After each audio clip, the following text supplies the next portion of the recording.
Watu wengi wanauliza ni nini ilifanyika ndio tukapoteza father.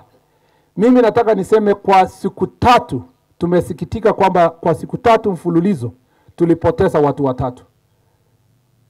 Tulipoteza bwana Simon Gata ambaye alikuwa anasaidiana kujenga barabara, na bwana Boniface Ongote ambaye alikuwa ni fundi, na Father Alois Bet ambaye alikuwa mhubiri.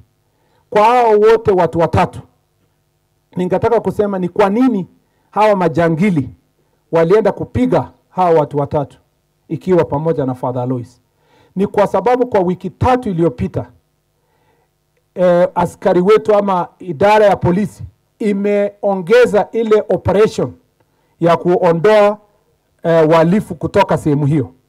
Na kwa sababu ya hiyo operation tumeweza kushika watu karibu 4 ambao ni majangili sugu, na wengine wawili wakauawa. Na mmoja wao ndio alikuwa komanda yao katika sehemu hiyo.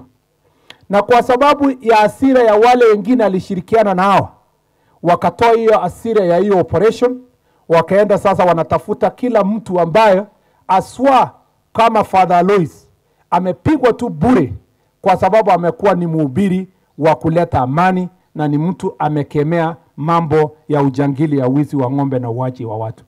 Father Alois amewawa bure. Amewawa na majangili ambao ni adui ya amani katika sehemu za Kerio Valley.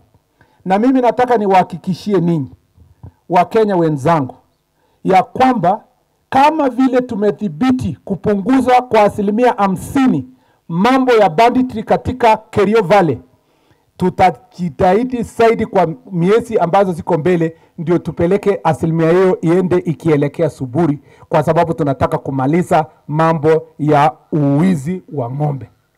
Tunataka kumaliza uwaji ya watu. Watu wengi wanauliza nini